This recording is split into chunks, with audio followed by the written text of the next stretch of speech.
हमारे इस हवासा थांता और हमारे इधर बामणिया के बीच में ये जो कार्यक्रम हो रहा है, इस बीच में जितने भी आदिवासी समुदाय जन उपस्थित हैं, आज की तारीख में रह रहे हैं, उनके पूर्वज पुरखों द्वारा ये जमीन बचाई गई, तब जाकर के वो आज रह रहे हैं। मैं उन तमाम पूर्वज पुरखों को नमन करता हूँ, जोहार करता हूँ। मंच पर आज हमारे इस क्षेत्र में जिन जिन सामाजिक आंदोलनकारी बन करके हमारे समुदाय को बचाने के लिए जिन्होंने काम किया, उन तमाम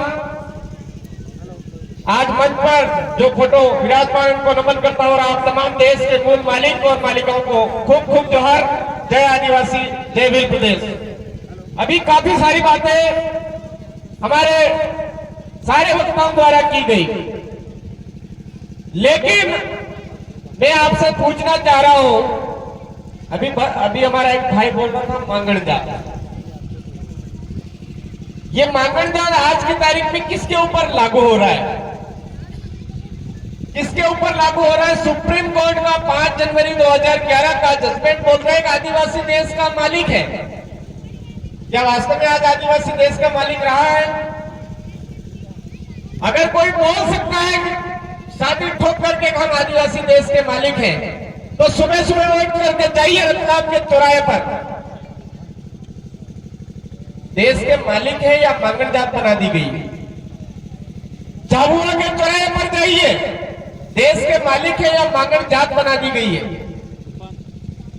जहां पर राशन बंटता है सरकार के द्वारा, उस सरकार के उस कोटे पर जाकर के देखिए मांगण जात की तरह कौन खड़ा हुआ मिलता है। अरे मेरे भाइयों, मेरे साथियों, हम देश के मालिक हैं, ये सुप्रीम कोर्ट बोल रहा है और वास्तव में हमारा डीएनए बोल रहा है, हमारा खून बोल रहा है। लेकिन आज हमको मजबूर कर दिया है, मजबूर कर दिया है। तो किन स्थितियों ने किया, किस चाल के साथ में किया? कोई क्या जाल बिछाया जिस जाल के जंजाल में हम फंस गए, उसकी वजह से आज हम मांगण जात खुद बन गए। मेरे भाई, भिखारी हम खुद बन गए। देश के मालिक है, लेकिन वास्तविक धरातल पर देखें तो सारा उल्टा हो रहा है। सही या गलत? क्यों हो रहा है? क्या चाल है? तो हम आदिवासी परिवार के माध्यम से जो खोजबीन हुई, उसमें निकल करके आया कि धर्म सबसे बड़ा खेल है। हमारे लोग स्वीकार करने को तैयार नहीं है। नहीं स्वीकार करो तो ऐसे ही कोठे पर मांगण जात खुद बनना ही पड़ेगा भाई। अरे हमारे अपने पूर्वज पुरखों को भूल गए और पराये पूर्वज पुरखों को हमारे माथे पर लेकर के घूम रहे हैं, तो हमारे पूर्वज पुरख शराब नहीं देंगे क्या? हमारे पूर्वज पुरखों का कोई ऐसी बात या उनका कोई किया हुआ कर्म हमारे को दोष नहीं देगा क्या?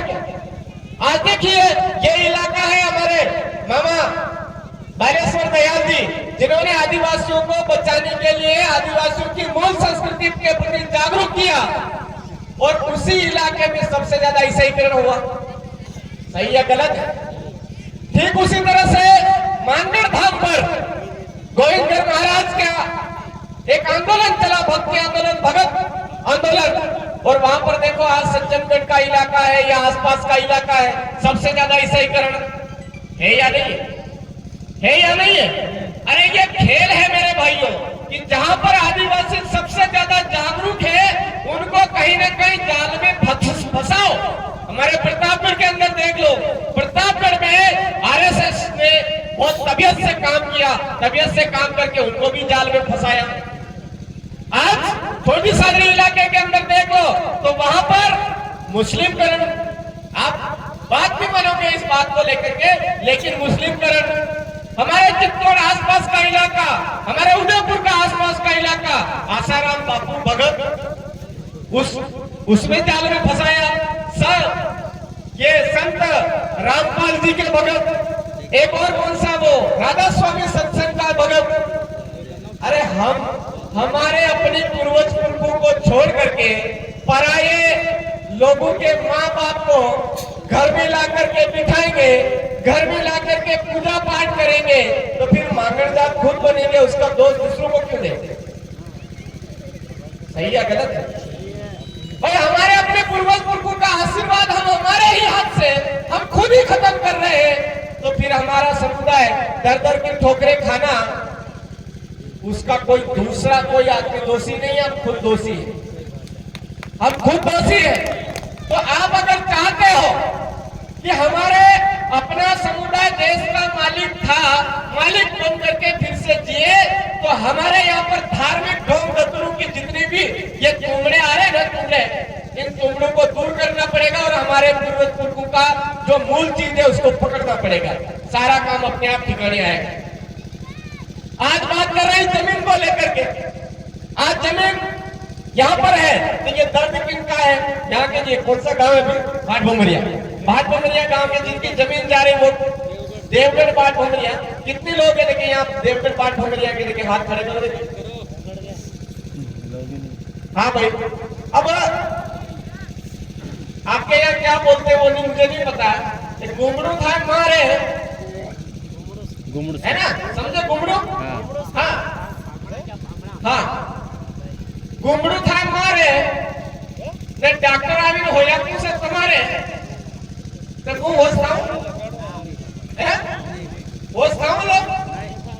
मेरे कहने का मतलब है कि बीमारी जिसको है उसी को इलाज करवाना पड़ेगा, उसी को बोतल लगवानी पड़ेगी, इंजेक्शन लगवाना पड़ेगा, सारा सब कुछ करना पड़ेगा, तब जाकर के बीमारी होगी। डॉक्टर तो ये कहेगा कि ये वाली दवाई लगानी पड़ेगी, ये वाली दवाई लगानी पड़ेगी, ये वाली दवाई लगानी पड़ेगी, तब जाकर के ठीक हो। तो ये जो समस्या है, ये जो बीमारी है, ये बीमारी हमारे गांव के लोगों की। अगर इन लोगों को एक जगह पर आकर के हमारे पूर्वज पुरखों की बात याद रखनी पड़ेगी, न लोकसभा न विधानसभा, सबसे ऊंची ग्राम सभा हमारी काकड़ में आना है तो पूछ करके आओ। ये नियम हमको लागू करना पड़ेगा और मजबूती से डटना पड़ेगा। लड़ाई लाडू नहीं पड़े। एक तरफ तो हम जमीन की लड़ाई लड़ने जा रहे हैं और दूसरी तरफ तो जेल जाने की बारी आए तो नहीं हम नहीं जाएंगे, दूसरे जाओ। फिर कहते हैं हमारी पीढ़ियां बच जाए, कैसे बचेगी? लड़ाई में लड्डू नहीं मिलेंगे। हमारे बाप दादाओं ने मरना मंजूर किया लेकिन पराये लोगों का अन्न खाना मंजूर नहीं किया।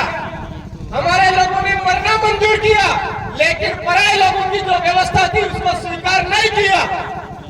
हमारे लोगों ने मरना मंजूर किया लेकिन पराये लोगों की पूजा पद्धति को स्वीकार नहीं किया। आज हम लोग पराये लोगों की छोटी मोटी चीज के झांसे में आ जाते हैं, उसका दुख भुगतते जा रहे, भुगतते जा रहे, भुगतते जा रहे। आज ये जो यहाँ पर समस्या आ रही है, ये राजस्थान में भी आ रही है। जमीन को हथियाने के लिए वो लोग क्या करते हैं? विकास का नाम लेते हैं, विकास के नाम पर विनाश की नीति चलाई जा रही है। वहां भी ऐसे ही जमीन हड़पने का काम चल रहा है। वहां ऐसे ही करते हैं, आपको पानी दिला देंगे, आप जमीन दे दो, आपको बढ़िया अस्पताल दिला देंगे, आप जमीन दे दो। अरे यार, आपका एक आवाज में ये आवाज होनी चाहिए। कोई बात नहीं, हम डैम बनाने के लिए तैयार है, पानी वो लेने के लिए भी तैयार है, लेकिन बीचों बीच इंदौर के अंदर जितनी भी बिल्डिंगें हैं उन बिल्डिंगों को खत्म करते हुए इधर डैम बना और वहां पर पानी इकट्ठा करो, वो पानी हम पिए। होना चाहिए नहीं होना? तुम्हारा नेशनल कॉरिडोर निकालना है, बीचों बीच रतलाम के बीच में होकर के निकालो, जो सिटी है उसके बीच में होकर निकालो, इंदौर की जो सिटी है उसके बीच में होकर निकालो, जयपुर की जो सिटी है उसके बीच में होकर निकालो। हम मना थोड़ी कर रहे, विकास का विरोध थोड़ी कर रहे। तुम्हारे को अस्पताल के लिए जमीन चाहिए तो आदिवासियों की जमीन, पानी के लिए जमीन चाहिए तो आदिवासियों की जमीन, तुम्हारे टट्टी पिसाब कचरा जो है वो फेंकने के लिए जमीन चाहिए तो वो आदिवासियों की जमीन। हर जगह आदिवासियों की जमीन के ऊपर टारगेट किया जा रहा है, क्योंकि जमीन नहीं रहेगी तो इनकी पीढ़ी नहीं रहेगी। ये उनके दिमाग में अच्छी तरह से ये बात हमको समझनी पड़ेगी। उन्होंने अच्छी तरह से टारगेट बिठा रखा है, जमीन नहीं रहेगी तभी इनका वंश नहीं रहेगा, तभी जाकर के इनकी पीढ़ियां नहीं रहेगी और ये देश के मालिक दावा नहीं कर पाएंगे, इसलिए वो जमीन को टारगेट कर रहे हैं। मेरे पे हम सबको समझने की जरूरत है।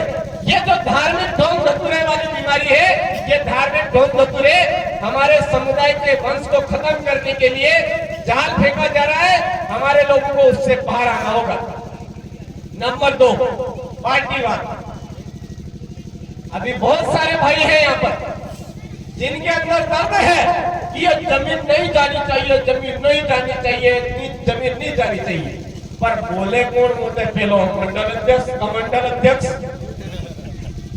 कानून मंडल अध्यक्ष, कांग्रेस नो, बीजेपी नो, फलानो ढीकलो है, बोले कौन? अगर मैं बोलूंगा तो मेरा कमंडल अध्यक्ष चला जाएगा, मेरा ब्लॉक अध्यक्ष का चला जाएगा। उसको ये पता नहीं कि एक दिन तेरा आने वाला बच्चा बच्ची भी चला जाएगा इस मंडल कमंडल के चक्कर में, ये उसको नहीं पता है?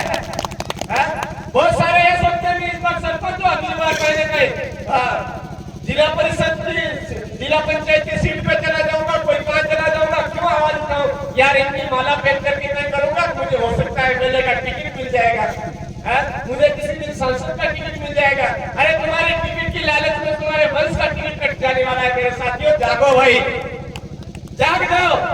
आज ये लोग हमारे समुदाय के टिकट को खत्म करने के लिए काम कर रहे हैं। इसलिए ये जो पार्टियों के ढोंग धतूरे आ रहे हैं, इन पार्टियों के ढोंग धतूरों को लात मारो। अगर वास्तव में आप संविधान का हिस्सा बनना चाहते हो, संविधान के भागीदार बनना चाहते हो, तो हमारी अपने जादव में से ही जो आदमी हमको लगता है कि आपने हमारे समुदाय का सच्चा रखवाला है, उस आदमी को लोकतंत्र का हिस्सेदार बनाओ, लोकतंत्र में खड़ा करो, आप मिल करके खड़ा करो।